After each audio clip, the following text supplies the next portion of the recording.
নমস্কার বন্ধুরা, আশা করি আপনারা সবাই ভালো আছেন। দেখুন আজকে আমি ট্যাংরা মাছের সর্ষে পোস্ত বানিয়েছি। তো চলুন দেখি কি করে মাছটা বানিয়েছি আমি। দেখুন ট্যাংরা মাছটা নিয়ে নিয়েছি, ভালো করে পরিষ্কার করে নিয়েছি মাছটা। ট্যাংরা মাছটা রান্না করার জন্য লাগছে আমার রসুন কুচি, পেঁয়াজ কুচি, টমাটোর কুচি। রসুন কুচিটা একটু বেশি করে নেব। তার সাথে লাগছে সাদা সরষা, কালো সরষে, পোস্ত, কাঁচা লঙ্কা। আর কালো সরষেটা একটু কম নিয়েছি, সাদা সরষের পোস্তটা একটু বেশি নিয়েছি আমি। তার সাথে লাগছে সরষের তেল, দেখুন লাগছে নুন, হলুদ গুঁড়ো, আর লাগছে কালো জিরে। সব থেকে প্রথমে আমি হলুদটা দিয়ে দিব। হলুদটা দেখুন দিয়ে দিয়েছি। তার সাথে আমি নুনটা দিয়ে দেব। নুনটা দেওয়ার পরে আমি এর মধ্যে ওই 1 চামচের মতন সরষের তেল দেব। সরষের তেলটা দিলে মাছটা ভাজার সময় ফাটবে না। দেখুন ভালো করে মেখে নেব। হলুদ নুনটা মাখানোর পরে প্রায় 15 মিনিটের মতন রেস্টে রেখে দেব।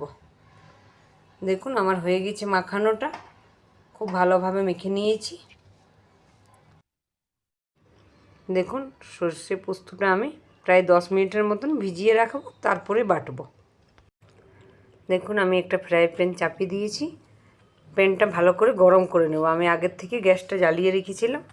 তারপরে দেখুন সরষের তেল দিয়ে দিয়েছি।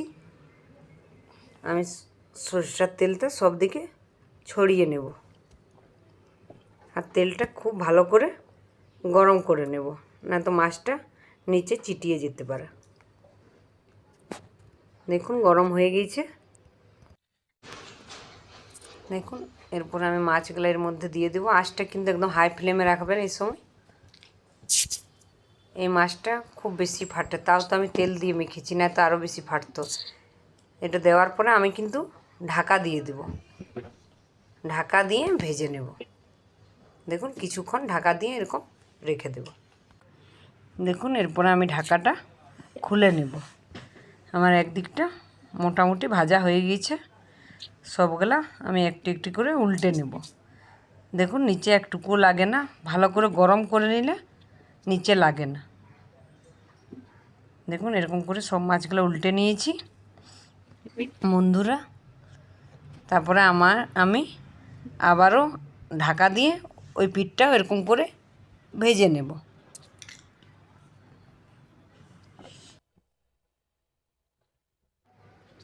আবারও ঢাকাটা খুলে নিয়েছি। দেখুন এই পিঠটাও ভাজা হয়ে গেছে। এরপরে আমি উল্টে নেব।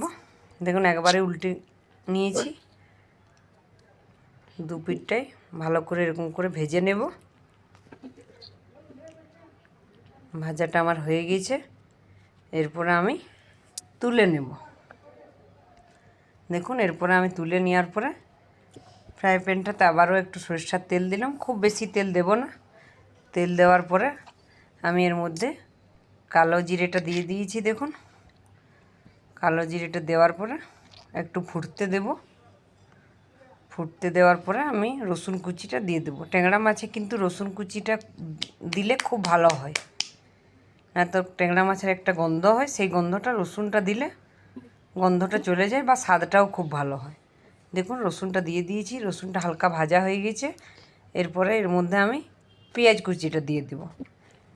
আবারও পেঁয়াজ কুচিটা দিয়ে এরকম করে কিছুক্ষণ ভেজে নেব। আঁচটা কিন্তু এই সময় মিডিয়ামে রাখবো। কাঁচা লঙ্কা আমি বাটার সময় দিয়েছি, এটা আবারও দিলাম। আপনারা দিতেও পারেন বা না দিলেও হয়। দেখুন ভাজাটা হয়ে গেছে। এরপরে আমি টমেটো কুচিটা এর মধ্যে দিয়ে দিলাম। টমেটোর কুচিটা দেওয়ার পরও কিছুক্ষণ মিডিয়াম আঁচ করে ভেজে নেব। দেখুন এই সময় একটু আমি হলুদ দিয়ে দিয়েছি, আর একটু কাশ্মীরি লাল লঙ্কা গুঁড়ো দিয়ে দিলাম, আর স্বাদ অনুসারে নুনটা দিয়ে দিলাম। নুনটা দেওয়ার পরে কিছুক্ষণ ধরে আবারও নেড়ে নেব।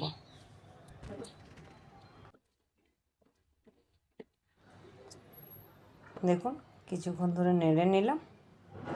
এরপরে যে সরষা পোস্তটা বেটে রেখেছিল সেটা আমি এর মধ্যে দিয়ে দিলাম। দিয়ে দেওয়ার পরে আবারও আমি কিছুক্ষণ ধরে মিডিয়াম আঁচ করে ভেজে নেব। দেখুন দেখুন ভাজাটা হয়ে গেছে। এরপরে মিক্সি ধোয়া জলটা আমি এর মধ্যে দিয়ে দিচ্ছি, যে সরষাটা পোস্তটা লেগেছিল জারটাতে, জলটা দিয়ে দিয়েছি। দেখুন আর একটু জল দিলাম। দেখুন ফুটে গেছে। এই সময় আমি মাছগুলো দিয়ে দিব। মাছগুলো দেওয়ার পরে ওই 5 থেকে 7 মিনিটের মতন আবারও আমি হাই ফ্লেমে ফুটিয়ে নেব। দেখুন দিয়ে দিয়েছি, একটু নেড়ে দিলাম। দেখুন ভালো ফুটছে, খুব সুন্দর একটা গন্ধ বেরোচ্ছে সরষা পোস্ত। এটা গরম ভাতের সাথে খুব ভালো লাগে খেতে। দেখুন ফুটে গেছে। এরপরে উপর থেকে আমি একটু সরষার তেল দিয়ে দিয়েছি। আর দেখুন আমি একটু ধনেপাতা কুচি দিয়ে দিলাম। আমার ভিডিওটি যদি আপনার ভালো লাগে একটু লাইক করবেন, সাবস্ক্রাইব করবেন। আমার ভিডিওটা দেখার জন্য আপনাদেরকে অনেক অনেক ধন্যবাদ।